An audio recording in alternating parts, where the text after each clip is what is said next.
Es un placer estar aquí con vosotros. La verdad que empezamos un proyecto que hemos elaborado durante semanas y ahora pues estamos aquí. Tenemos la suerte de haber trabajado muchos años en la educación. Nos conocemos fuera de ámbito de nuestro trabajo, pero los tres trabajamos en la educación. Toda la vida. Y seguiremos en ello, ¿no? Por la eternidad también. Muchos años, más de 30 años llevamos todos, pero ha sido una experiencia hermosa. Si yo tuviese que repetir mi experiencia como docente, pues la verdad es que ha sido ideal. ¿Vale?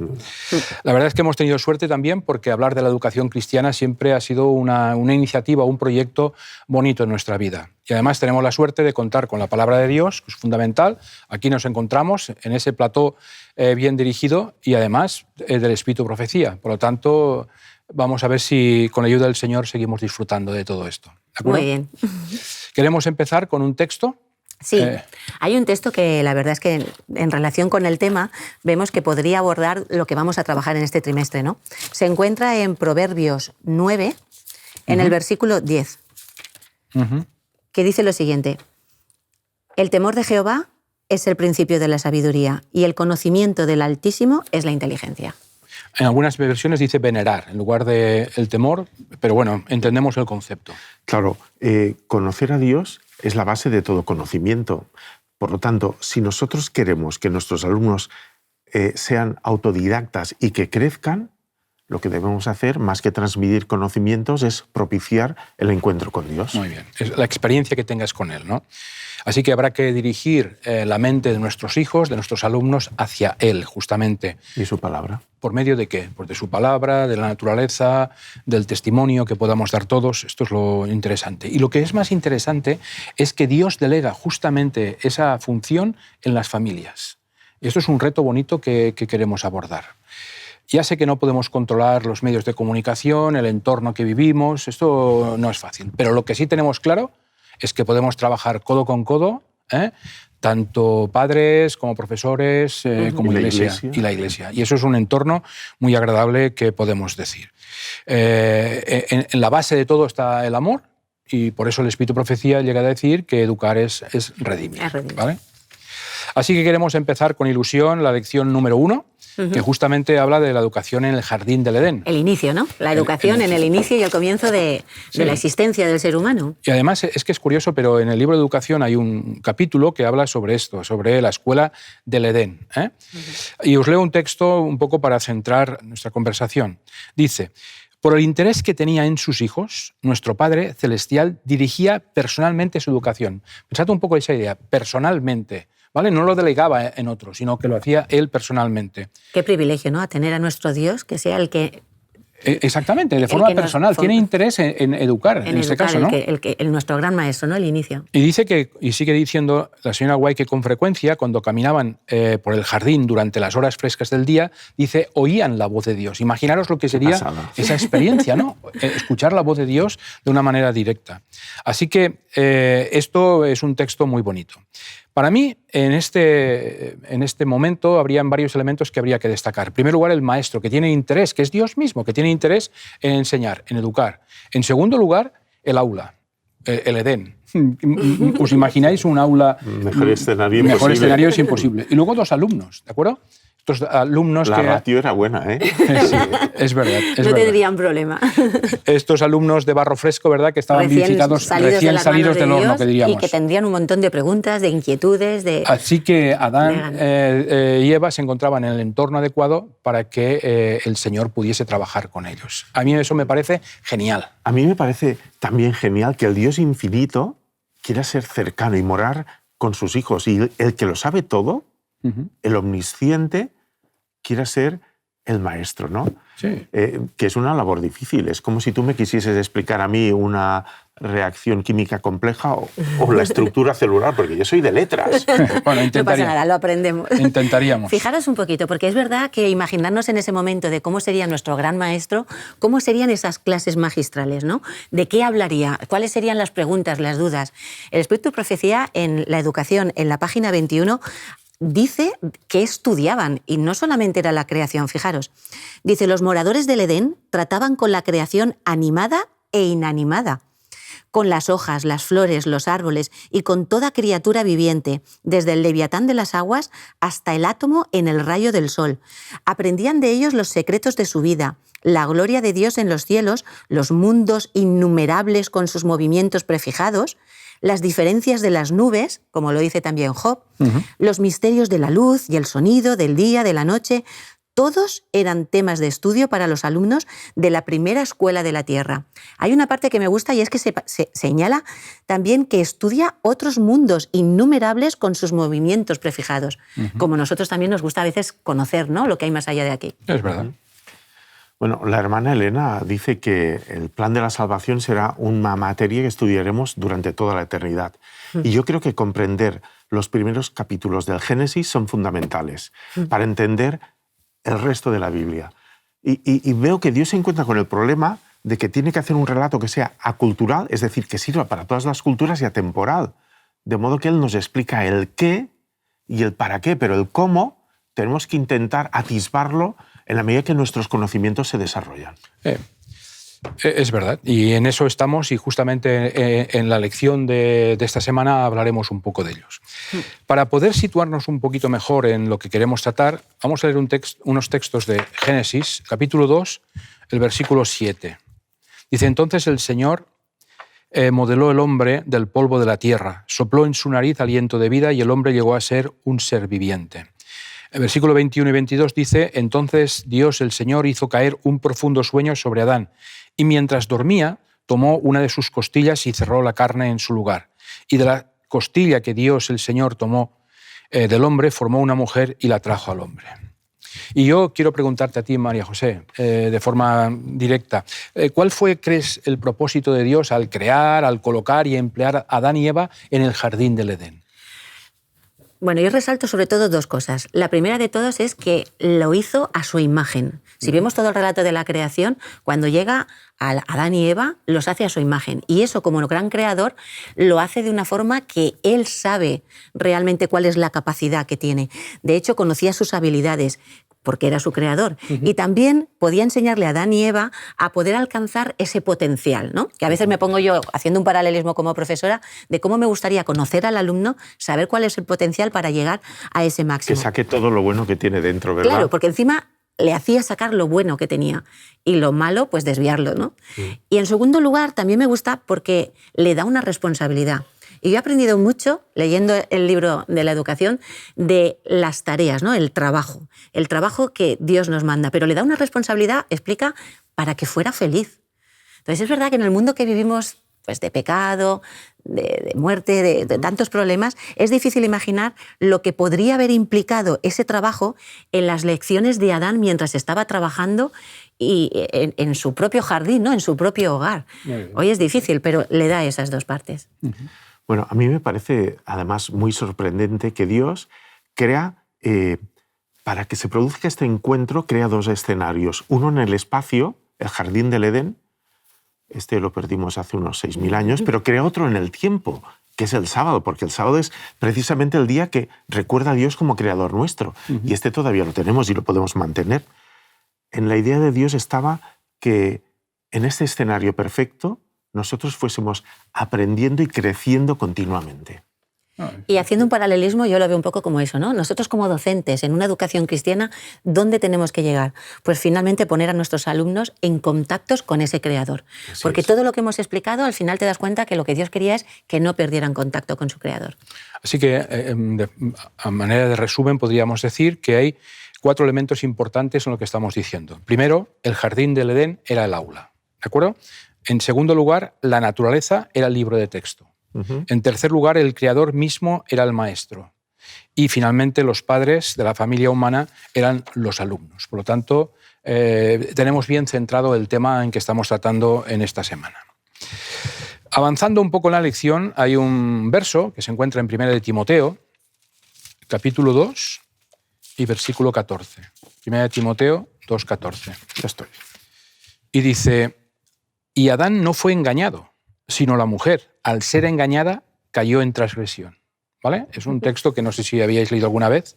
Pero yo Sí. quiero preguntarte a ti, Joan, ¿qué consecuencias tiene el hecho de que Dios nos haya creado con libre albedrío? Es decir, esa libertad de poder decidir las cosas. Claro, a mí me llama mucho la atención que el Todopoderoso respete las decisiones que tomamos nosotros, sus hijos débiles, que nos advierta de los riesgos y que nos indique los límites, pero que sin embargo nos permita experimentar nuestras propias decisiones, nos ayude a levantarnos cuando nos caemos y nos acompañe de regreso a casa. Es más de lo que yo hago, porque en realidad yo a mis hijos les digo, bueno, hasta aquí se acabó. Bueno, ahora no les digo nada porque son mayores, pero es lo que les decía, ¿no? Ya. Entonces, Adán y Eva tenían plena capacidad de decisión, pero eligieron no tomarse en serio las cosas que Dios les había dicho. Eva podría haberle planteado sus dudas a Jesús. Es que se encontraban cara a cara cada día. Ella podría haberle dicho, mira, la serpiente me ha dicho esto. Y el mismo Adán, cuando vio que su compañera caía, en lugar de posicionarse él y tomar decisiones, podría haberle pedido consejo a Dios. No tengo ni idea de lo que Dios le habría dicho, pero a lo mejor Dios le habría ayudado a salir de aquella situación. Y sin embargo, como hago yo, pues decidió gestionar por él mismo. La verdad que es una pena que no hiciera lo que acabas de decir tú, porque ¿quién mejor maestro que en Dios mismo, ¿no? ¿Para qué un maestro subalterno que no tenía ni la mínima capacidad de expresión? En cambio, se equivocó y se fue a otro lugar. He encontrado aquí en el Patriarcas y Profetas, en la página 41, un texto, porque las consecuencias de todas estas malas decisiones son muy tristes, el pecado. Dice, Adán no podía negar ni disculpar su pecado, pero en vez de mostrar arrepentimiento, ¿qué es lo que hace? Hemos dicho que Adán finalmente pues, acaba cediéndolo todo por Eva. Pues en ese momento donde viene Dios, dice, culpó a su esposa. Y de esa manera culpó al mismo Dios. El que por amor a Eva había escogido deliberadamente perder la aprobación de Dios, finalmente ahora, después de su caída, culpa la transgresión de su compañera e incluso del mismo Creador. O sea, vemos las consecuencias de cómo al principio toma una decisión, porque hay una cosa que resalto. Tú has dicho que Eva fue la que fue engañada, y es cierto. Entonces yo aquí resalto dos principios. El texto, ¿eh? Sí, claro, lo dices tú, pero porque lo lees en la Biblia. Pero fíjate una cosa, Eva fue engañada porque llegó un momento que dudó de Dios y al dudar de Dios creyó a la serpiente y finalmente pues perdió esa fe, ¿no? Pero Adán también sabía, cuando vino Eva, por lo que dice en el texto, que estaba desobedeciendo a Dios y prefirió desobedecer a Dios y no quedarse sin Eva, que podría haber hecho otro planteamiento, ¿no? Entonces aquí me quedo con, al final, ¿qué es lo importante aquí? Los dos se equivocaron, pero la fe y la obediencia, y me quedo con estos dos conceptos. Si hubieran tenido fe y hubieran sido obedientes, no hubieran llegado finalmente a tener esta gran equivocación. Perdona, los dos se equivocaron y los dos le echan la culpa a Dios. La mujer que tú creaste, la serpiente que tú creaste. A mí lo que me resalta del pecado, de ¿no? esa idea es dos ideas de duda. ¿Por qué dudar? ¿Dudar de qué? Si tienes un maestro excelente, claro. Estás en un entorno, un paraíso, ¿no? Entonces, dudar, eso me parece tremendo. Y es verdad lo que tú dices, que los dos se equivocaron. Eso fue un problema entre ellos. Es decir, era una unidad familiar. Por lo tanto, la equivocación del uno pasó al otro. Así que cuando Adán y Eva decidieron creer el mensaje de la serpiente, sufrieron justamente el destierro del aula de Dios. Así que cuando entendemos la caída, podemos entender mejor cuál es el propósito de la educación. La vida es un mundo imperfecto, está claro, pero en este momento marcó el inicio de un nuevo propósito en la educación. La educación tenía un objetivo muy claro y era recuperar lo que estábamos comentando. Así que es importante comprender el peligro de decir la verdad o bien a medias o bien mezclarla con las mentiras. Claro, por eso necesitamos los colegios cristianos, para que la palabra ilumine todas las ciencias. Claro. Así que yo me pregunto, ¿cuál es el significado de la educación cristiana? ¿Cuál es el valor que queremos darle? En el libro de la educación, en la página 134, aquí hay un texto que me gusta también mucho porque habla un poquito de esa educación cristiana, ¿no?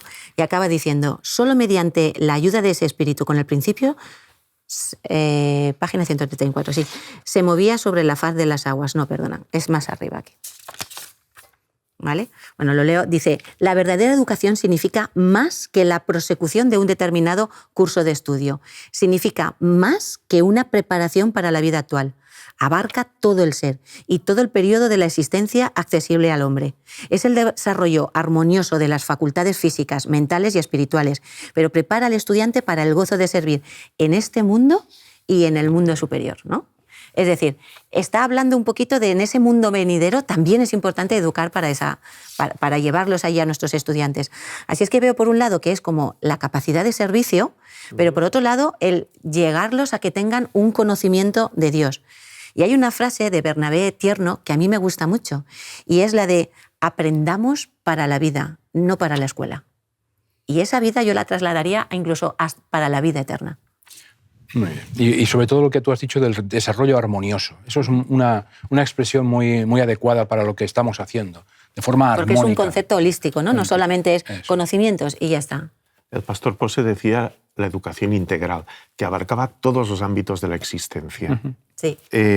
Yo utilizo normalmente la versión Reina Valera, pero he hecho el experimento de leerlo en distintas versiones porque a veces cuando un texto te lo sabes de memoria no le pillas todo el significado. Y he encontrado en la palabra de Dios en el lenguaje actual un pasaje que me gustaría leer con vosotros. Se encuentra en 2 de Pedro, en el capítulo 1, los versículos 3 y 4. Dice, con su poder divino, Jesús nos da todo lo que necesitamos para dedicar nuestra vida a Dios.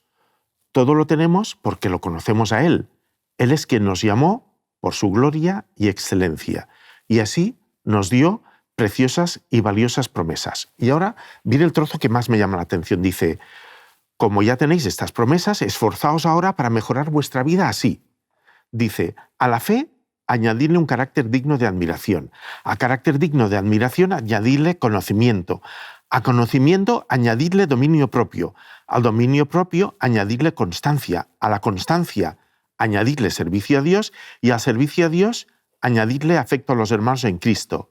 Y a ese afecto añadidle el amor. Me encanta este gradiente de fe, santificación del carácter, sabiduría, dominio propio, constancia, servicio, afecto y amor. ¿A que está bonito en esta versión? Sí, pues está muy bien. Sí, porque lo estaba leyendo en otra versión y es verdad que esa... Son las palabras que hemos oído siempre, ¿no? Sí. Y de hecho, en el versículo 4 que has leído, en la versión que yo tengo, hay una parte que yo había subrayado hace tiempo que dice que para que con esas promesas, dice, lleguemos a participar de la naturaleza divina. Es increíble. Que podamos participar. Eso es algo muy hermoso que evidentemente nos debe de ilusionar y de motivar en nuestra vida. Así que podríamos decir, a modo de resumen de lo que estamos comentando, que la misión de la educación cristiana es la siguiente. Primero, revertir, me gusta mucho esa expresión, revertir ese giro inicial del carácter de Dios en la mente de las criaturas. Revertir, girar, ¿de acuerdo? Hacer un cambio. Y segundo, claro, porque el pecado lo distorsionó. Lo distorsionó todo, muy bien. Y en segundo, reemplazarlo. Es decir, no solamente revertir por revertir, sino reemplazarlo por la verdad de quién es Dios.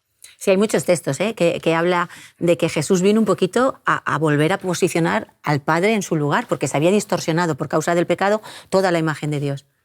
Lo que es verdad es que ser creados a la imagen de Dios ha ayudado mucho en ese tema, ¿vale? Sí. Tú llevas ya muchos años aquí trabajando en el CAS, ¿verdad? Llevas unos poquitos años. Ya empecé a tener a los hijos de mis primeros alumnos. Yo me acuerdo cuando empezaste y me siento feliz de haber trabajado muchos años contigo. Yo también.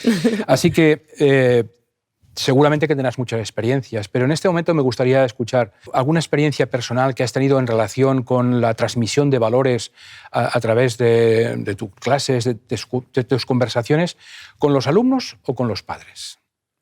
Pues mira, la última, ¿vale? Porque si me pongo así a pensar, la última ha sido muy bonita, ¿vale? Porque fue con un padre que era la entrega de las notas de final de curso. Y cuando le dimos el boletín de notas, pues este alumno tenía un poquito de dificultades, ¿no? Tenía problemas sociales, de aprendizaje, pero es un chico muy capaz. Lo que pasa es que estaba pasando un momento complicado. Estuvimos mucho tiempo el claustro hablando de este chico, le dedicamos mucho tiempo y finalmente tomamos la decisión que este chico, lo mejor para él era que pasara de curso. Cuando le entregué las notas al padre, en este caso que vino, y le estuve comentando lo que el claustro había valorado, lo que pensamos que podía hacer y le dijimos que hemos pensado que promocionara, el hombre se puso así detrás se reclinó en la silla y dijo, mira, yo ya conocía este colegio y he traído a mi hijo porque ya sé los valores que, aparte de la parte académica, los valores que transmitís los conozco y sé que son buenos y me gusta, pero no sois consciente de la decisión que habéis tomado. Y esto viene de parte de Dios. Luego estoy totalmente satisfecho porque sé que os ha conducido Dios para tomar esta decisión. La verdad es que cuando me estuvo diciendo todo eso, yo estaba pensando, qué responsabilidad tenemos muchas veces los profesores, ¿eh? Fue un diálogo, me acuerdo, en el claustro, porque decidir a veces ciertas cosas siempre dejamos llevarnos por un sitio o por otro y queremos lo mejor para nuestros alumnos, pero no siempre estamos todos en una sintonía, ¿no? La misma. El tutor a veces conoce muchas cosas y les intenta transmitir a los demás, pero a veces no se capta bien. Pero me doy cuenta de lo importante que es la labor de la docencia, para bien o para mal, pero debemos de ser lo más exquisito para estos alumnos y para las familias, porque cuando me comentó todo esto, yo me doy cuenta que tengo que mirar con los ojos de Jesús y no con esas respuestas de adolescentes que a veces te sale así una forma de unas decisiones que sabes que no son las mejores, ¿no? Y hay que tener siempre en mente de ese gran maestro, ese Jesús, qué ejemplos nos dio, cómo trató a todos, que si empezamos a mirar a los 12 ya tenemos ahí una variedad. Por grande. eso Joan nos recordaba que educar es redimir. Sí, totalmente. Y no lo tenemos que olvidar eso. A veces no somos conscientes de la huella que dejamos en estas familias y en estos alumnos. En la Tierra Nueva dice el Espíritu de Profecía que allí veremos algunas experiencias hermosas de gente que sembramos una semilla, el colegio, la institución, la iglesia, en fin, que es algo que debemos estar conscientes de las necesidades que tenemos de que Dios siga apoyándonos para poder llevar a término su gran proyecto. Y tú, Joana, has estudiado en el Col·legi Urgell de Barcelona, por tanto, tú has estudiado en una escuela cristiana. ¿Eso significó para ti algo, esa experiencia? Esto me emociona un poco, ¿eh? Me apunté algunas ideas porque digo, si las emociones me traicionan... Mira, os he traído, me he hecho ilusiones, es que he estado organizando, os he traído la revista que publicaron en el 40 aniversario del colegio. El colegio se abrió el mismo año que yo nací y mi hermano fue alumno de la primera promoción. Entonces, yo estudié en el colegio y luego tuve la oportunidad durante 20 años de servir como profesor. Los primeros 20 años en Barcelona y los segundos 20 en Madrid. Entonces, del colegio, lo primero que recuerdo es a mis profesores, a la profesora Montse Torras, siempre tierna y alegre. Mi segunda profesora se llamó Montse Prat. Era y es tan guapa. Hacía una letra. Hace poco, cuando todavía yo estaba en la dirección del Timón, vino un día a visitarme y habló con mis alumnos. Su letra sobre la pizarra, el cálculo mental. El señor Avelino Sáez, el señor Avelí, con una paciencia incombustible. Él sabía que el efecto de la educación cristiana acabaría cambiando nuestras vidas. Y también recuerdo a mis compañeros. Es genial que tus amigos en la iglesia sean los mismos amigos que tienes en el colegio. Esto cuando vas a un instituto del barrio no te pasa, ¿no? Bueno, pero no solamente a las personas, sino hay 4 o 5 ideas que le he dado muchas vueltas. La primera es, en el Col·legi Urgell aprendí que la mayoría no siempre tiene la razón y que es guay formar parte de una minoría, que puedes llegar a sentirte orgulloso de formar parte de una minoría. En aquella España de sotana, traje militar, charanga, pandereta, ¿os acordáis cómo era? En los años 60, un colegio protestante abierto en Barcelona. Fue genial. Yo no estaba en esa época. Pero la segunda cuestión es que el mejor modo de aprender es enseñando. Y en aquella época, Joan, estábamos alumnos de distintos cursos y distintas edades en una clase unitaria. Pero aprendíamos mucho porque luego nos íbamos a examinar libres a un instituto con profesores que no nos conocían de nada y todos aprobábamos, lo cual quiere decir que el señor Avelí hacía un trabajo fantástico. Claro. Otra idea que me impactó mucho fue la coeducación. Es que hace 40 años estábamos chicos y chicas en el aula, cuando los colegios estaban segregados por sexos.